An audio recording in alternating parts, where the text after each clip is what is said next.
Ambition of homeopathy YouTube চ্যানেলের পক্ষ থেকে আপনাদের সবাইকে স্বাগত। আশা করি আপনারা সবাই বেশ ভালো আছেন। আজ আমি আবারও একটি ভিডিওতে পুরাতন সর্দি, হাঁচি, কাশি বা হে ফিভার সমস্যায় যারা ভুগছেন, যাদের অ্যালার্জি অনেক বেশি এবং প্রায়ই জ্বর অনুভব করেন, তাদের চিকিৎসার জন্য বেশ কার্যকরী কিছু ওষুধের কথা বলছি। ধাতুগত অবস্থার সাথে মিলিয়ে এই ওষুধগুলো ব্যবহার করতে পারলে রুগী চিরদিনের মতো এই সমস্ত পুরাতন রোগ থেকে মুক্তি পেয়ে যাবেন। এর উপরে কোনো রকম সন্দেহ নেই। অত্যন্ত কার্যকরী ওষুধ, যা আমি আমার জীবনে প্রতিনিয়ত ব্যবহার করে সফলকামী হচ্ছি এবং আপনারাও সফলকামী হবেন। তবে ধাতুগত অবস্থার সাথে এই ওষুধগুলোকে ঠিকঠাকভাবে মেলানোর চেষ্টা করবেন, দুর্দান্ত ফলাফল পাবেন। আপনারা এই পুরাতন রোগের চিকিৎসায় ফলাফল দেখে আশ্চর্য হয়ে যাবেন যে হোমিওপ্যাথি ওষুধে এত ভালো কাজ করে। বিভিন্ন চিকিৎসা করেও যখন আরোগ্য করতে না পেরেছেন, বরং ধীরে ধীরে কঠিন থেকে কঠিনতম অবস্থায় পরিণত হয়েছে, সেই সময়ে হোমিওপ্যাথি চিকিৎসার অধীনে এসে সেই সমস্ত রোগীগুলো এত সুন্দরভাবে আরোগ্য হয়েছেন যা অকল্পনীয়। এরকম রোগী প্রচুর প্রচুর প্রচুর রয়েছে, একটি দুটো নয়। অনেকেই বলেন হোমিওপ্যাথি ওষুধে কাজ করতে দেরি হয়, ধীরে ধীরে কাজ করে, হোমিওপ্যাথি ওষুধে কাজ হয় না, এক ফোঁটা ওষুধে কী হবে। তাদের জন্য আজকের এই ভিডিও। যারা পুরাতন সর্দি, ঠান্ডা, কাশি, ব্রঙ্কাইটিস, হাঁপানি, অ্যালার্জি এই সমস্ত সমস্যায় ভুগছেন, তাদের জন্য আজকের আলোচনা। বিশেষ করে যারা দীর্ঘদিন ধরে অ্যালার্জি, হাঁপানি, সর্দি, কাশি এই সমস্ত রোগে ভুগে যারা বিভিন্ন চিকিৎসা করেও সুস্থ হতে পারেননি, আজকের ভিডিও তাদের জন্য। এমন কিছু রোগী দেখতে পাবেন যাদের এই একটু আগেও কোনো সমস্যা ছিল না, কোনো রকমের অসুবিধা ছিল না, কিন্তু হঠাৎ করে কোনো কারণে, সেটি হতে পারে আবহাওয়ার পরিবর্তনে, গরম থেকে পাখার তলায় আসার ফলে, ধুলোর মধ্যে গেলে, শুকনো খড়কুটো নাড়লে, পুরাতন কাপড় ইত্যাদি নাড়লে হঠাৎ করে প্রবলভাবে হাঁচি শুরু হয়ে যায়। হাঁচির পর হাঁচি, হাঁচির পর হাঁচি, সেই সাথে চোখ থেকে নাক থেকে অনবরত প্রচুর পরিমাণে সর্দির স্রাব হতে থাকে। নাকের মধ্যে জ্বালা করে, চোখ ছ্যান করে, চোখ জ্বালা করে, চোখ থেকে নাক থেকে প্রচুর পরিমাণে সর্দির স্রাব হতে থাকে এবং 1-2 ঘন্টা এই রকমের অবস্থা চলার পর আস্তে আস্তে সেগুলো ঠিক হয়ে যায়। রুগীরা মনে করেন যে এটা একটি স্বাভাবিক সর্দি। এটা স্বাভাবিক সর্দি নয়, এটাকেই বলা হয় হে ফিভার। এই সমস্যায় আজকাল প্রচুর রুগীকে ভুগতে দেখছি আমরা। তো তাদের কোনো চিকিৎসা নেই, বিভিন্ন পদ্ধতিতে চিকিৎসা করার পরেও তারা সুস্থ হতে পারেন না। কিন্তু আজকের আলোচনা তাদের জন্য যারা দীর্ঘদিন চিকিৎসা করার পরেও সুস্থ হতে পারেননি। এবং আজকের আলোচনা মোতাবেক যে মেডিসিনগুলোর কথা আমি বলবো, সেইগুলোকে ধাতুগতভাবে একটু মিলিয়ে যদি ব্যবহার করা যায়, আপনারা ফলাফল দেখে অত্যন্ত আশ্চর্য হয়ে যাবেন যে হোমিওপ্যাথি ওষুধের আসলে কতটা কার্যকরী ক্ষমতা রয়েছে। তা চলুন আমি এবার সেই মেডিসিনগুলো নিয়ে আলোচনা করছি। আজকের আলোচনায় প্রথম ওষুধ হচ্ছে আর্সেনিকাম অ্যালবাম। এই ওষুধের সঙ্গে মোটামুটি ডাক্তার এবং সাধারণ যারা ডাক্তার নয় এবং যারা ডাক্তার, তারা প্রত্যেকেই প্রায় পরিচিত আছেন এই আর্সেনিকাম অ্যালবাম ওষুধের সাথে। তো এখানে কী কী লক্ষণ থাকবে আমি আপনাদেরকে খুব সংক্ষেপে বলছি। পুরাতন সর্দি, ঠান্ডা লাগার প্রবণতা, হাঁপানি, ব্রঙ্কাইটিস, হে ফিভারের রোগ, ঠান্ডা লাগলে ধুলোর মধ্যে গেলে, পুরাতন কাপড় ইত্যাদি নাড়লে বা ওই শুকনো ঘাস টাস ইত্যাদি এই সমস্ত কিছু নাড়লে, তখন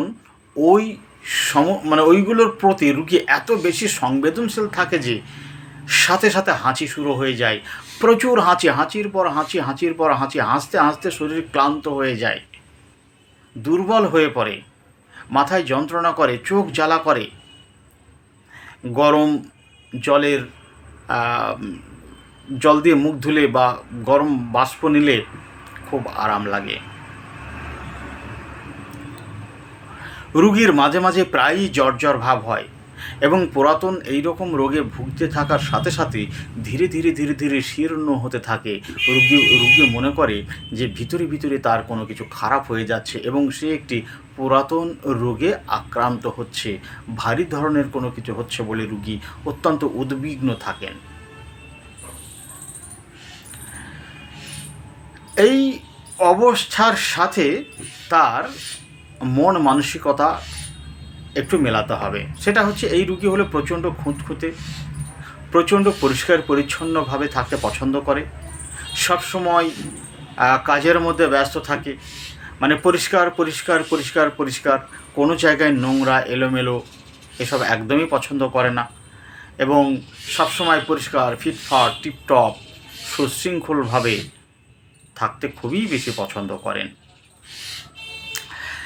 সেই সাথে সাথে কি হয়, এই রুগীগুলো যখন কষ্ট বেড়ে যায়, অনেক বেশি বেড়ে যায়, তখন তাদের মধ্যে একটি মৃত্যু ভয় ঢুকে যায়। এই মৃত্যু ভয়ের সাথে রুগী অত্যন্ত অস্থির থাকে। সে মনে করে মৃত্যু যেন তার কাছাকাছি চলে এসছে, সে মারা যাবে। যখন রোগের খুব খারাপ অবস্থা সৃষ্টি হয় তখন এই ভয়টা আসে, কিন্তু তার আগে যে স্বভাবগত বৈশিষ্ট্য থাকে সেটা হলো যে সে প্রচণ্ড খুঁতখুঁতে, টিপটপ ফিটফাট পরিষ্কার পরিচ্ছন্ন পছন্দ করে, সে অন্যের কাজ পছন্দ করে না, অন্যের বাসায় খেতেও সে ঘৃণা বোধ করে এবং যদি সে কখনো অন্যের বাসায় খেতে বাধ্য হয়, অনিচ্ছা সত্ত্বেও খেতে বাধ্য হয়, তাহলে সে অসুস্থ হয়ে পড়ে। রুগী মানসিকতার দিক থেকে প্রচণ্ড কৃপণ, বেশি খরচ খরচা করতে পছন্দ করে না এবং সে ভীতু মানুষ, ভয়ার্ত মানুষ। সে মানসিক দিক থেকে নিরাপত্তাহীনতায় ভোগে, ভবিষ্যতের নিরাপত্তাহীনতায় ভোগে। আমি খুব সংক্ষিপ্তভাবে আর্সেনিকাম অ্যালবাম ওষুধ সম্বন্ধে আলোচনা করলাম। এই স্বভাবগুলোর সাথে আপনারা একটু মেলাবেন, দেখবেন যে কী মিরাকেল রেজাল্ট আপনারা পাচ্ছেন। পরের ওষুধ হচ্ছে বেলেডোনা। এই বেলেডোনা ওষুধকে সাধারণত সবাই, মানে প্রায় ম্যাক্সিমাম ডাক্তারবাবুরা বেলেডোনাকে অত্যন্ত লঘু জাতীয় একটি ওষুধ মনে করেন এবং অত্যন্ত স্বল্পক্রিয় ওষুধ মনে করেন। কিন্তু তাদের বুঝতে হবে যে হোমিওপ্যাথিতে যেগুলো ওয়েল প্রুফ আছে সেই সমস্ত মেডিসিনগুলোর মধ্যে কেউ স্বল্পক্রিয় গভীরক্রিয় বলে কিছু নয়, কেননা ধাতুগত অবস্থা প্রত্যেকেরই হচ্ছে একটা নিজস্বতা। এই জন্যে বেলেডোনাকে স্বল্পক্রিয় ওষুধ ভেবে আপনারা এটিকে এড়িয়ে চলবেন না। এর কি লক্ষণ থাকে? পুরাতন সর্দি ঠান্ডা লাগার সাথে প্রায়ই মাঝে মাঝে টনসিল ফোলার প্রবণতা থাকে। ঠান্ডা লেগে সর্দি গলায় বসে, গলায় ব্যথা করে, টনসিল ব্যথা হয়, শরীরের বিভিন্ন যে গ্ল্যান্ডগুলো আছে সেগুলোতেও ব্যথা হয়, জ্বর ভাব হয়। এই পর্যায়ে ব্যক্তির চালচলন মেজাজ স্বাভাবিক থাকে, চালচলন মেজাজ একদমই স্বাভাবিক থাকে। আর এই যে গলায় ব্যথা হচ্ছে, এই ব্যথার সাথে যদি গরম চা খাওয়া যায়, কফি চা বা গরম সেঁক দেওয়া যায়, গার্গল করা যায়, তাহলে রোগী বেশ আরাম বোধ করেন, ভীষণভাবে আরাম বোধ করেন। তো এইভাবেই সে দীর্ঘদিন ধরে ভুগতে থাকেন, কিন্তু চিকিৎসা করার ব্যাপারে কোনো গুরুত্ব দেন না। তাহলে গুরুত্ব কখন দেন? ভুগতে ভুগতে হঠাৎ সর্দি ঠান্ডার আক্রমণে যখন তার কষ্ট বেড়ে যায়, ব্যথা যন্ত্রণা হচ্ছে, জ্বর ভাব হচ্ছে, কষ্ট হচ্ছে, তার স্বাভাবিকভাবে চলাফেরা করতে পারছে না, স্বাভাবিক কাজকর্ম করতে পারছে না, মন মেজাজ ভালো লাগছে না, তখন সে চিকিৎসা করার জন্য ডাক্তারের কাছে আসেন এবং কয়েকদিনের জন্য ওষুধ নেন। কয়েকদিনের জন্য ওষুধ খাওয়ার পরে যেই না একটু সুস্থ বোধ করবেন আর অমনি ওষুধ খাওয়া বন্ধ করে দেবেন, আর ওষুধ খাবেন না।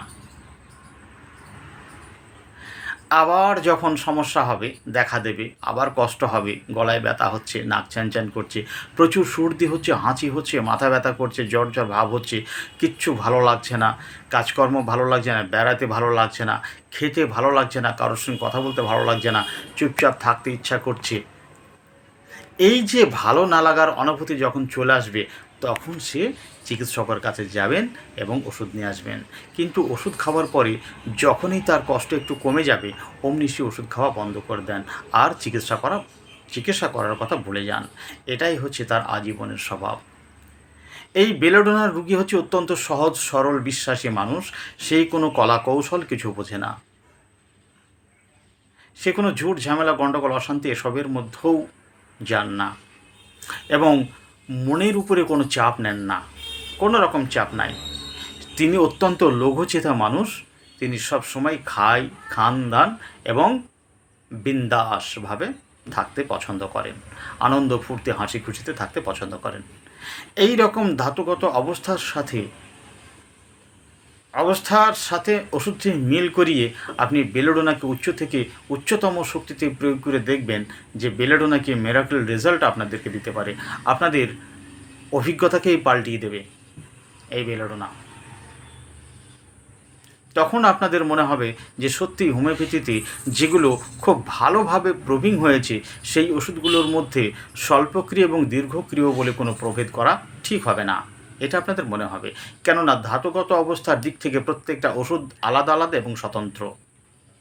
ব্যাস, এখান থেকে আপনারা বুঝে নেন। পরের মেডিসিন হচ্ছে ক্যালকেরিয়া কার্ব। চমৎকার একটি ওষুধ সর্দি ঠান্ডার জন্য। সর্দি ঠান্ডা লাগার প্রবণতা, প্রায়ই সর্দি ঠান্ডা লেগেই থাকে। যেহেতু এই ক্যালকেরিয়া কার্বের শরীর হচ্ছে মোটা থলথলে নাদুস নুদুস চেহারা, এদের শরীরে জলের ভাগ অনেক বেশি, তাই এদের সর্দি ঠান্ডা লাগার একটা প্রবণতা খুব বেশি থাকে। চলেন দেখি কি কি হয় সর্দি ঠান্ডা লাগলে।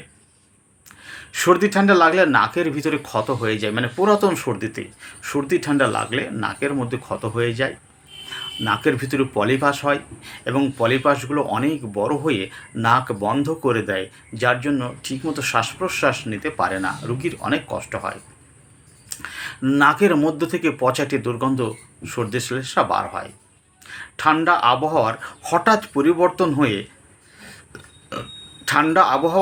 পরিবর্তন হলে, বৃষ্টির দিনে ঠান্ডা আবহাওয়াতে এগুলো খুব বেশি হয়। বিশেষ করে আপনার জলীয় আবহাওয়াতে বৃদ্ধি ঘটে।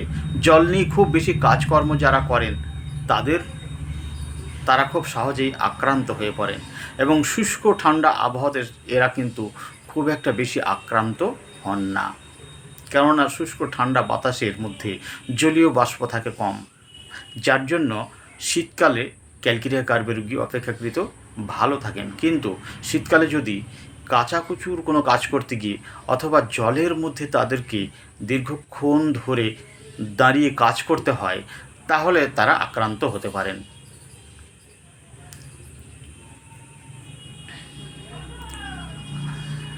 ঠান্ডা আবহাওয়া, হ্যাঁ এটা তো বললাম।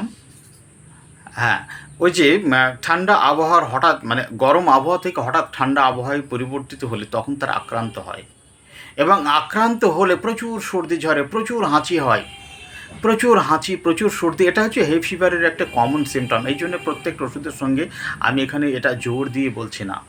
এবং এই রুগীর অ্যালার্জি থাকে অনেক বেশি অ্যালার্জি থাকে, অর্থাৎ রোগ প্রতিরোধক ক্ষমতা এদের অত্যন্ত তলানিতে চলে যায়। রোগী দুর্বল হয়ে পড়ে, শারীরিকভাবে দুর্বল হয়ে পড়ে, এবং ভয় পেয়ে যান যে যেভাবে তার সর্দি ঠান্ডা লাগছে এবং গলায় ব্যথা হচ্ছে, শরীর দুর্বল হয়ে যাচ্ছে, সামান্য ঠান্ডাতেই ঠান্ডা লেগে যাচ্ছে, নিশ্চয়ই ভিতরে তার খারাপ কিছু হচ্ছে।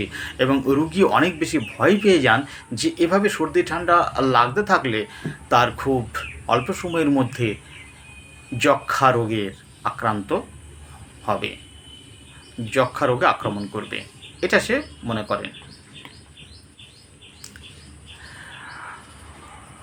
বেশি হচ্ছে এর কষ্টগুলো, ক্যালকেরিয়া কার্বের কষ্টগুলো বেশি হচ্ছে ঠান্ডায়, বর্ষায়, ভিন্ন স্থানে স্নান করলে, জলপান করলে আবহাওয়ার পরিবর্তনে।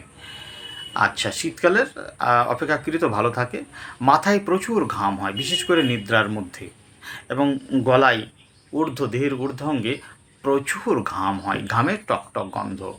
সর্বশরীরে ঘাম হয়। ডিম, মাংস এগুলো খেতে সবথেকে বেশি পছন্দ করে।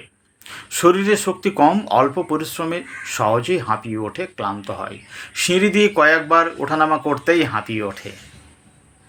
ভীতু, নরম মেজাজের মানুষ, ঝামেলা অশান্তি পছন্দ করে না, সবসময় ভদ্রভাবে জীবনযাপন করে যাতে তার দিকে কেউ আঙুল তুলতে না পারে।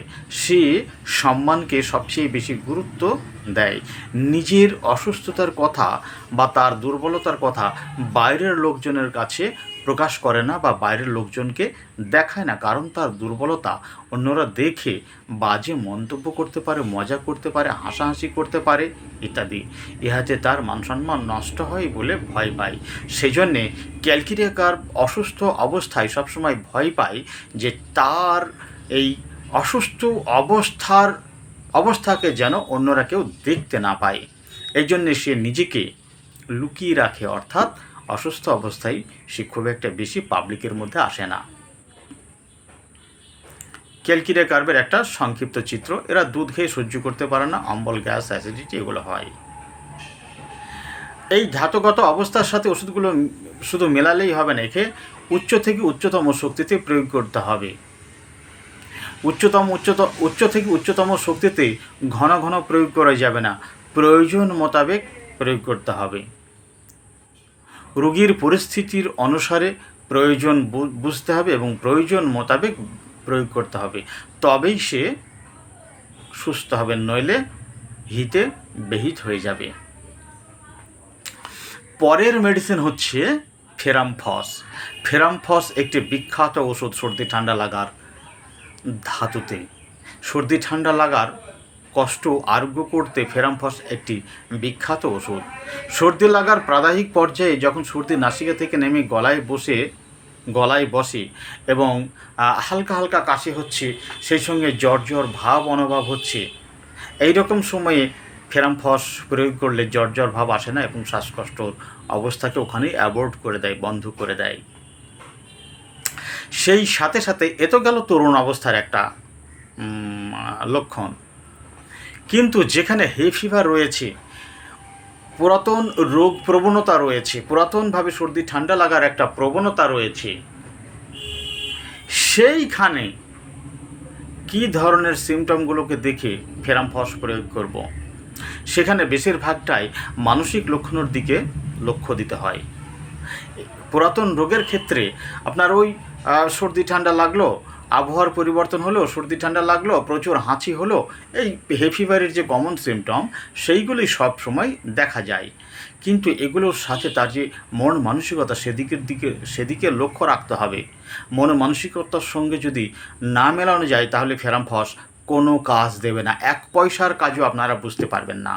তো এর মন মানসিকতা কেমন? অসুস্থতার সহিত সর্বদাই উত্তেজিত থাকে যে তার খারাপ কিছু হয়ে যাবে। তার সর্বদাই রোগ বাতিকের স্বভাব আছে, সর্বদাই নিজেকে অসুস্থ অনুভব করে, সর্বদাই অসুস্থতা নিয়ে উদ্বিগ্ন থাকে, বিষণ্ণতা, নিরানন্দ, আনন্দদায়ক পরিস্থিতির প্রতি উদাসীন থাকে। যে বিষয়গুলো তাকে আনন্দ দেয়, অসুস্থতার সাথে সেইগুলো তাকে আর আনন্দ দেয় না এবং সেগুলোর প্রতি তার কোনো আকাঙ্ক্ষাও থাকে না। এমনকি সঙ্গীতে তার সমস্যা বৃদ্ধি পায়, গানও তার ভালো লাগে না, গানও তার কাছে তখন অত্যন্ত বিরক্তকর মনে হয়। পরিবর্তনশীল মানসিকতা। আসলে স্বভাবগতভাবে ফেরামফসের ব্যক্তি ভীতু, নার্ভাস স্বভাবের মানুষ। সে সর্বদাই সতর্ক থাকে, সাবধানে থাকে, তার মৃত্যু ভয় আছে, অক্ষম হয়ে যাবার ভয় করে, ভবিষ্যতে খারাপ কিছু ঘটে যাবে বলে উৎকণ্ঠিত থাকে। কিন্তু অদ্ভুত বিষয় হলো অসুস্থতার সময় সে একা থাকতে চায়, নির্জনে থাকতে চায়। একা থাকলে ভালো বোধ করে, মেজাজ খিটখিটে, ব্যথা বেদনায় অত্যন্ত সংবেদনশীলতা আছে, বাচালতা, প্রচুর কথা বলে। এই অবস্থার সাথে খুব ভালোভাবে মিল করিয়ে ফেরামফসকে প্রয়োগ করতে পারলে তবেই ফেরামফসে আপনাকে উপকার করতে পারবে, না হলে 1 পয়সার কাজও পাবেন না, হোমিওপ্যাথির বদনাম হবে।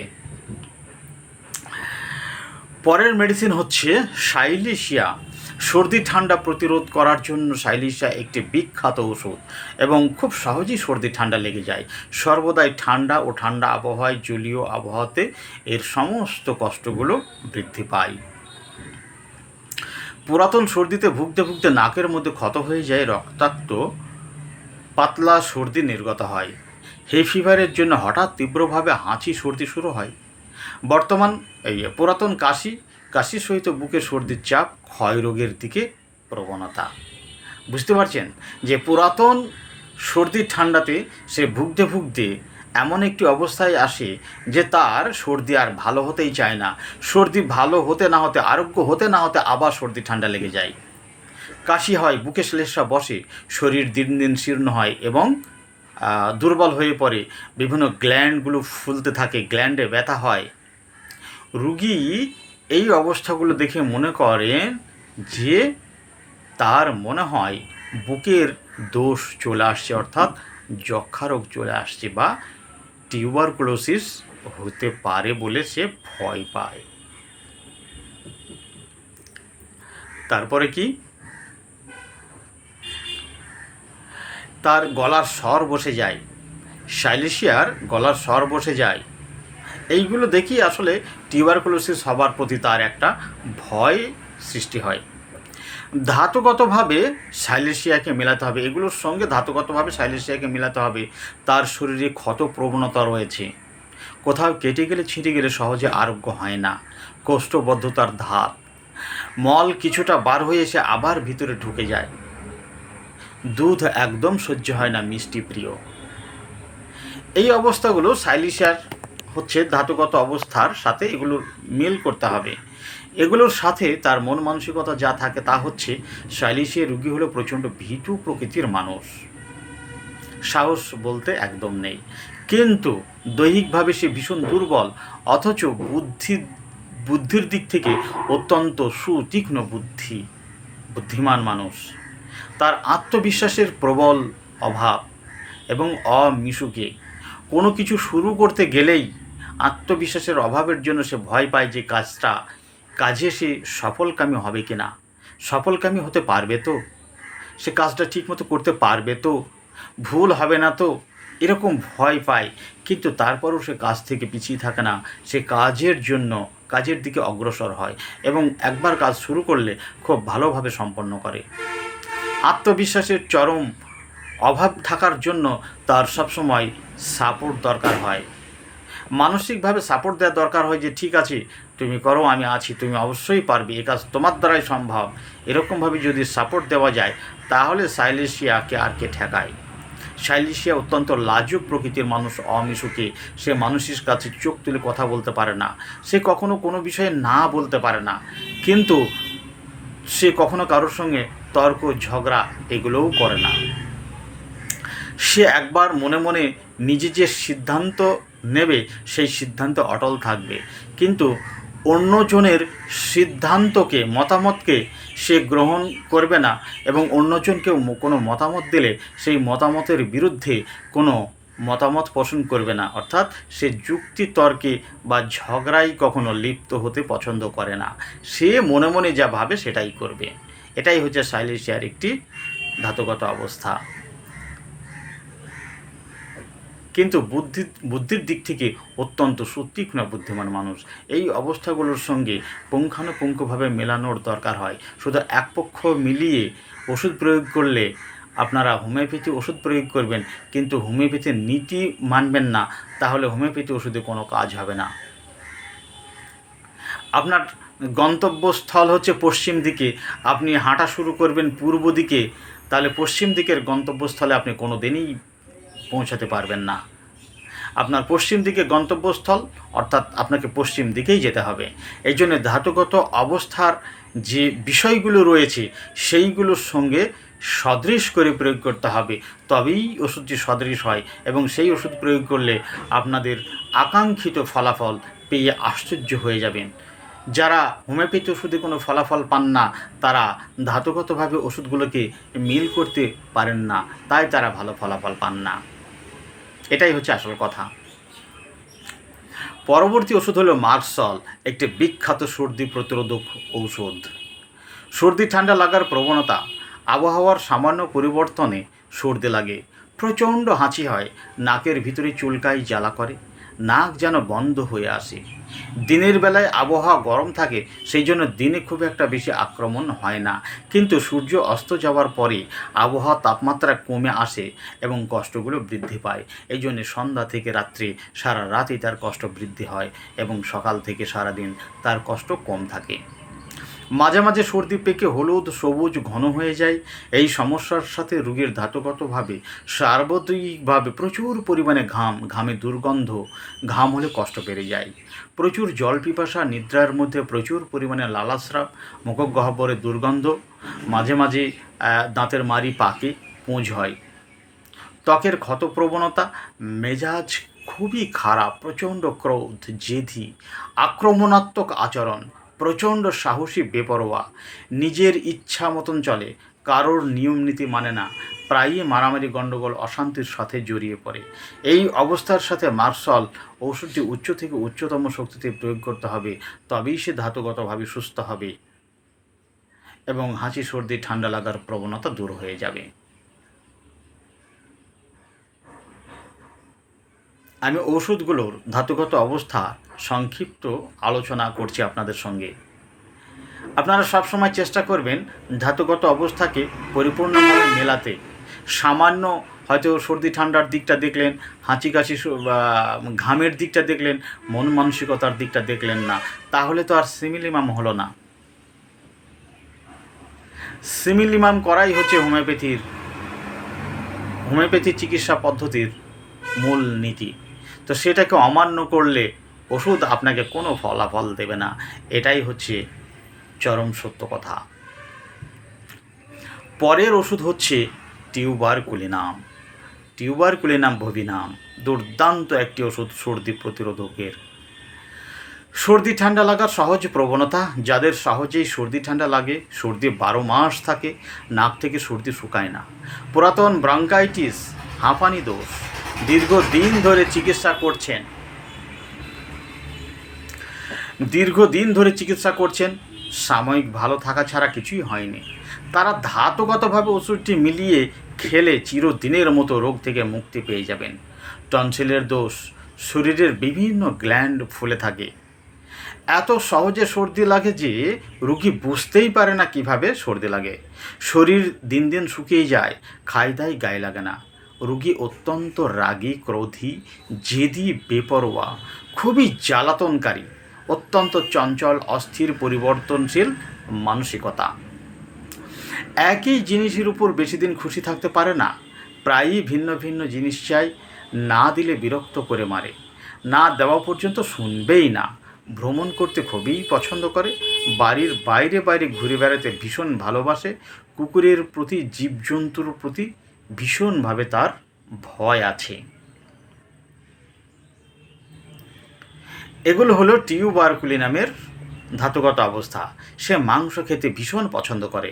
এখনকার লোকজন সবজি খেতে বেশি পছন্দ করে না, সবসময় তারা মাংস পছন্দ করে, মাছ, মাংস, ডিম এগুলোই বেশি বেশি পছন্দ করে। তার টিউবারকুলিনামের ব্যক্তি একই জিনিস বেশি দিন ধরে পছন্দ করে না। আজ এক রকমের খাবার খাবে, কালকে আর এক রকমের খাবার, বা দুদিন এক রকমের খাবার হলো তো তারপরে আবার অন্য খাবার, সেই একই খাবার দিলে সে পছন্দ করবে না এবং খাবেও না। সবসময় ভালো ভালো খাবার খেতে চায়, দোকানের টোটকা খাবারগুলো খেতে চায়, এটা খাবে, ওটা খাবে, সেটা খাবে, আজকে এই জিনিস চাইবে, কাল ও জিনিস চাইবে, তারপর আরেক জিনিস চাইবে। লোকজনের সঙ্গে আজকে এর সঙ্গে সম্পর্ক ভালো, কাল ওর সঙ্গে সম্পর্ক ভালো, পরের দিন আরেকজনের সঙ্গে সম্পর্ক ভালো, তারপরে সেই ভালো সম্পর্কগুলো নষ্ট হয়ে যায়, তারা আর ভালো লাগে না, আবার অন্য কোনো সম্পর্কে চলে যায়। ওই একই জিনিসের উপরে বেশি দিন ও খুশি থাকে না, সন্তুষ্ট থাকে না। টিউবারকুলিনাম এই রকমের মন মেজাজের মানুষ, প্রচণ্ড জ্বালাতনকারী একটা স্বভাব বিশিষ্ট ব্যক্তি টিউবারকুলিনাম। তো টিউবারকুলিনামের এই ধাতুগত অবস্থার সাথে মেলাতে হবে। শুধু বংশে টিউবারকুলার দোষ থাকলেই সেই সূত্র ধরে টিউবারকুলিনাম ব্যবহার করবেন, এই রকম প্রয়োগ নীতি মেটেরিয়া মেডিকার বা অর্গাননে কোথাও দেওয়া নেই।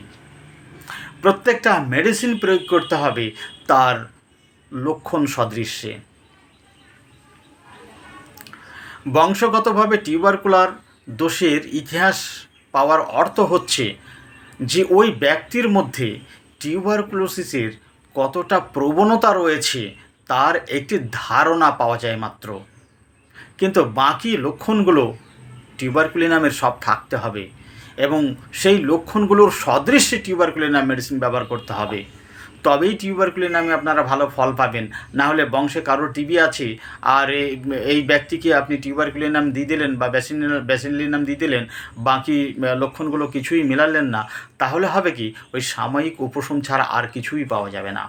এটা তো আর হোমিওপ্যাথি নয়। হোমিওপ্যাথিকে সবসময় সদৃশ করতে হবে। কি সদৃশ? আপনি কিসের ভিত্তিতে ওষুধটি প্রয়োগ করবেন, কোন লক্ষণগুলোর উপর এই ওষুধটি সবথেকে বেশি প্রয়োগ হচ্ছে, সেই নির্দেশক লক্ষণগুলোর প্রতি আপনারা গুরুত্ব দেন। শুধু বংশগতভাবে টিউবারকুলোসিসের ইতিহাস ধরেই টিউবারকুলিনামকে ব্যবহার করা হচ্ছে অপব্যবহার। বংশগতভাবে টিউবারকুলোসিসের ইতিহাস পাওয়ার মানেই হচ্ছে যে এই ব্যক্তির মধ্যে জিনগতভাবে টিউবারকুলোসিসের কতটা প্রবণতা রয়েছে তার একটা ধারণা পাওয়া যায়। আপনাকে এইটুকু হেল্প করে, তার বেশি নয়।